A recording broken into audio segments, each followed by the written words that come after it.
Guys, India और पाकिस्तान के बीच आजकल काफी टेंस माहौल है और वॉर की स्थिति बनी हुई है। पर जब हम वॉर के बारे में सोचते हैं तो हमारे दिमाग में क्या आता है? सोल्जर्स, टैंक्स और जेट्स का सीन आता है, राइट? लेकिन इस बार ये वॉर साइबर स्पेस में ऑलरेडी स्टार्ट हो गई है। आजकल न्यूज चैनल पर आप देख रहे होंगे कि दोनों साइड के सोल्जर्स की हैवी मूवमेंट बॉर्डर पर हो रही है, लेकिन बैकग्राउंड में एक फ्रंट और ओपन हो गया है इंटरनेट पर, जहां पर ये साइलेंट वॉर स्टार्ट हो चुकी है। So hi everyone, my name is Rishabh, I am a cyber security expert और आज मैं आपको बताने वाला हूं कैसे पाकिस्तान बैक्ड हैकर्स अभी इंडिया के क्रिटिकल सिस्टम्स को अटैक करने की कोशिश कर रहे हैं और कैसे इंडियन साइबर प्रोफेशनल एक्टिवली इस फ्रंट पर सबको जवाब दे रहे हैं। तो थोड़ा पीछे चलते हैं। ये सब 22 अप्रैल 2025 को शुरू होता है, जब कश्मीर के पहलगाम एरिया में एक ब्रूटल टेररिस्ट अटैक होता है। इस अटैक में 26 सिविलियंस शहीद होते हैं और जैसा एक्सपेक्टेड था, इन्वेस्टिगेशन में कंफर्म हुआ कि यह attack Pakistan backed extremist terrorist groups के थ्रू किया गया था। अटैक के तुरंत बाद बॉर्डर पर टेंशन बढ़ने लगी और इसी के साथ इंटरनेट पर भी एक वॉर शुरू हो गई। पहलगाम अटैक के कुछ टाइम के बाद ही इंडियन गवर्नमेंट की वेबसाइट्स, स्पेशली इंटेलिजेंस ब्यूरो और डीआरडीओ के सेंसिटिव सर्वर्स पर एबनॉर्मल ट्रैफिक डिटेक्ट हुआ। इसके साथ ही टारगेटेड स्पेयर फिशिंग कैंपेन चलाए जा रहे हैं, जिसमें आर्मी, डीआरडीओ के टॉप ऑफिशियल्स के ईमेल्स को हैक करने की कोशिश की जा रही है। कॉल स्पूफिंग भी हो रही है, जिसमें आर्मी और इंटेलिजेंस के ऑफिशियल नंबर्स को स्पूफ करके सेंसिटिव इंफॉर्मेशन चुराने की कोशिश की जा रही है। लगभग 10 लाख से भी ज्यादा साइबर अटेम्प्ट्स हो चुके हैं। अब तक की इंटेलिजेंस रिपोर्ट के अनुसार कुछ पाकिस्तानी साइबर्स ग्रुप हैं जो इन अटैक्स को लीड कर रहे हैं। तो आइए जानते हैं कौन कौन से हैकिंग ग्रुप हैं जो इंडिया को टारगेट कर रहे हैं। सबसे पहला है APT36। इसे ट्रांसपेरेंट ट्राइब के नाम से भी जानते हैं। ये पाकिस्तान का ISI बैक्ड एक हैकिंग ग्रुप है।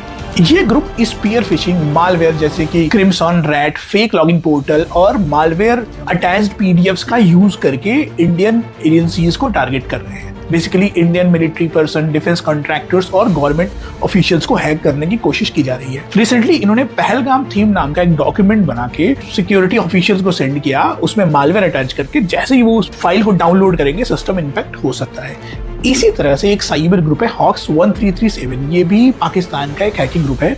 ये बेसिकली वेबसाइट डिफेसमेंट और वेबसाइट हैक करके सर्वर से डेटा चोरी करके उनको लीक्स करने का काम करते हैं। रिसेंटली इन्होंने इंडियन एजुकेशन, मिलिट्री वेबसाइट और आर्मी पब्लिक स्कूल की वेबसाइट्स को भी हैक किया है। इसके अलावा एक तीसरा पाकिस्तान का हैकिंग ग्रुप है नेशनल साइबर क्रू। ये भी एक कश्मीरी रिलेटेड साइबर प्रोपेगेंडा फैलाता है। इन्होंने रिसेंटली DDoS अटैक, डिफेसमेंट और सेंसिटिव इंफॉर्मेशन को लीक करने की कोशिश की है। इनका जो मेन टारगेट रहा है वो है गवर्नमेंट और मीडिया पोर्टल्स को हैक। इसके अलावा एक और हैकिंग ग्रुप है साइड कॉपी, जो APT36 ग्रुप जिसकी हमने पहले बात की कि सिमिलरली ही काम करता है। इन्होंने भी document based malware campaign run किए, सोशल इंजीनियरिंग का यूज किया और मिलिट्री ऑफिशियल्स, डिप्लोमेट्स और डिफेंस कॉन्ट्रैक्टर्स को टारगेट करने की कोशिश की। रिसेंटली इन्होंने डिसगाइज्ड मालवेयर, एक तरह का मालवेयर सेंड किया, जिसमें पहलगाम ऑफिशियल डॉक्यूमेंट और इस तरह के कुछ नाम ऐड करके ब्रॉडकास्ट करने की कोशिश की और ट्रिक किया ताकि ऑफिशियल डाउनलोड करें और इन्फेक्ट हो जाए। इसी तरह से टीम इनसेन PK करके एक और हैकिंग ग्रुप है जो यूजुअली छोटे मोटे हैकिंग करता है, लाइक वेबसाइट डिफेस करके प्रोपेगेंडा पोस्ट करना, इस तरह की चीजें। इन्होंने रिसेंटली म्युनिसिपल पोर्टल्स, कॉलेज और स्मॉल गवर्नमेंट्स की वेबसाइट को हैक करके डिफेस करने की भी कोशिश की है। आप समझते हैं किस तरह की टैक्टिक्स ये सारे ग्रुप्स कर रहे हैं। एक है फिशिंग ईमेल के थ्रू क्लिक बेट भेजना ताकि ऑफिशियल्स उस पर क्लिक करें। दूसरा है PDF अटैच्ड मालवेयर को स्प्रेड करना। उसके अलावा वेबसाइट्स पे DOS और DDoS अटैक करना।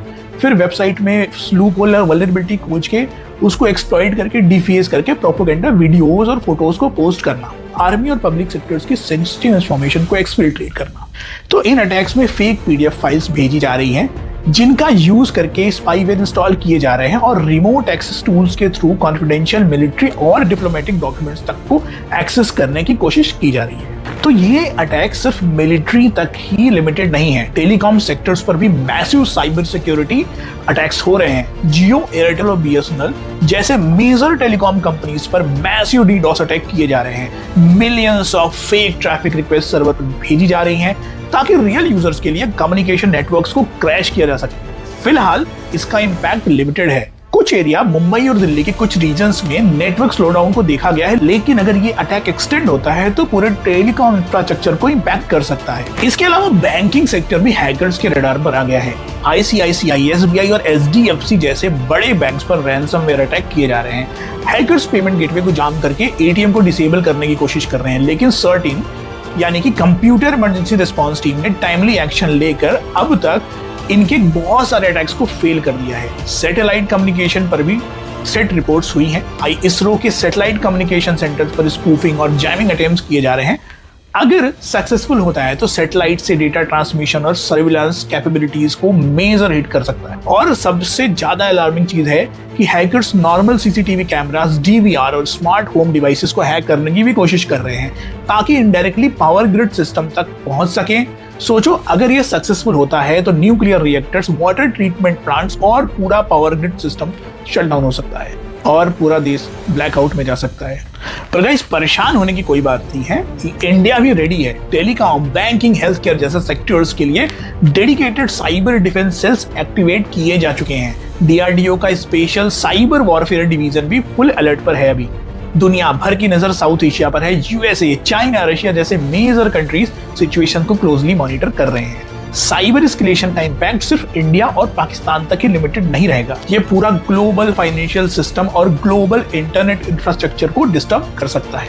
बस एक गलत मूव और ग्लोबल इंटरनेट का पूरा इंफ्रास्ट्रक्चर डोमिनो इफेक्ट के साथ इंपैक्ट हो सकता है। पर टेंशन लेने की जरूरत नहीं है। इंडिया साइबर स्पेस में बहुत आगे है और हम सब रेडी हैं, और जरूरत पड़ी तो डबल इंटेंसिटी के साथ जवाब दिया जाएगा।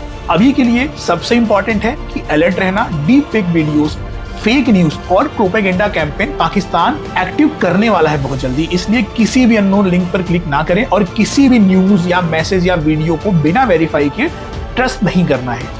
अगर आपको ये वीडियो पसंद आई है तो लाइक करो, अपनी ओपिनियन को कमेंट में लिखो, और अगर ये चैनल आपको अच्छा लगता हो तो इस चैनल को सब्सक्राइब कर लो। मिलते हैं किसी अगली वीडियो में, तब तक के लिए स्टे सेफ। जय हिंद।